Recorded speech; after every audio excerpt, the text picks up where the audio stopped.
J'adore vos transitions. Alors, pour écrire Il était une fois des marins, on imagine que Jean-Paul Léger, capitaine du bateau de sa vie, a dû jeter l'ancre pour se poser un peu, s'arrêter, et aussi jeter l'encre noire pour faire des histoires sur l'océan de papier. Jeter l'encre, c'est l'expression du jour. D'où vient-elle pour signifier qu'on s'arrête, qu'on se pose? Et de quelle encre s'agit-il? Encre de bateau, encre de papier, rien n'est moins sûr. Allez, voici 3 explications vraies de vraies, à peine inventées. À vous de retrouver la véritable. C'est toujours la partie interactive de cette chronique. Alors, première explication. On doit cette expression jeter l'encre à une erreur orthographique. Entendons encre au sens encre de crayon, encre de papier. Tout commence au XVIIe siècle, l'époque bénie des écrivains publics. Ils écrivaient des lettres de créance, des lettres d'amour, des lettres d'injure aussi. Et quand ils jetaient l'encre, ça signifiait qu'ils quittaient leur poste, qu'ils arrêtaient leur fonction et passaient à une autre activité. Par déformation de l'oral à l'écrit, on a attribué cette expression à l'encre marine pour signifier qu'un bateau cessait de naviguer. Deuxième explication, l'encre fait ici référence à la numismatique, c'est-à-dire l'étude des monnaies et à l'Antiquité.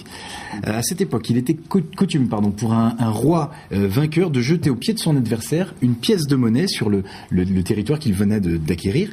Et il faut savoir que ces pièces antiques étaient souvent contremarquées par une encre marine.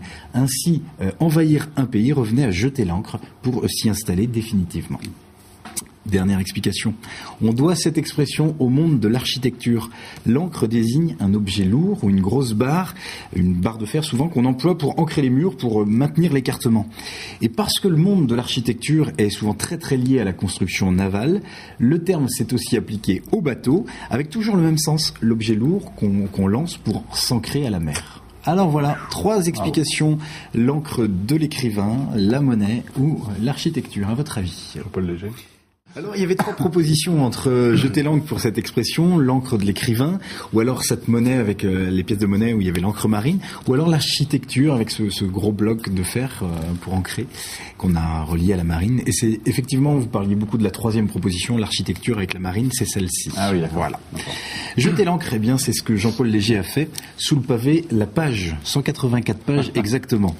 Et sur une plage de papier, Jean-Paul a trempé ses pieds littéraires, ses chevilles syllabiques et tout son corps habillé de mots et de vers dans la mer d'encre noire pour faire des histoires.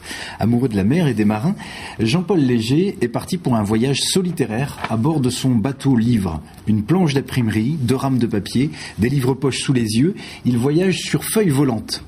Ah oui, il est bien. Le fond Baudelaire est frais, alors il a enfilé son pull Verlaine. Oh là là, C'était dommage. Non, fallait pas la rater, celle-là. En dessous de la feuille, il se livre, il se recueille, dans son ouvrage, il recueille et livre les histoires des vieux loups de mer. Il jette l'encre sur des hauts fonds semés de récits de marins, baroudeurs des mers, pas facile de les faire parler. Et pourtant, en baliseur des peuples et des cultures, il sait écouter et gagner leur confiance. Alors le baume et la marée dans le cœur, les pieds dans les nœuds de la vie, les marins se racontent et nous emmènent sur les rives de leur vie. Ah, comme il est bon de voyager avec vous, sans passeport ni balise, on fait le plein d'extra pour oublier l'ordinaire. Cap sur le cœur, vogue le bonheur. Moi, je dirais que le Touareg a dans les yeux l'immensité des déserts, le berger, celle des sommets enneigés, et vous, navigateur salutaire, vous avez dans les yeux l'immensité de l'océan et de la vie. Alors, on va tout simplement, merci pour ce joli livre. Merci beaucoup, Jérôme. Merci pour cet hommage.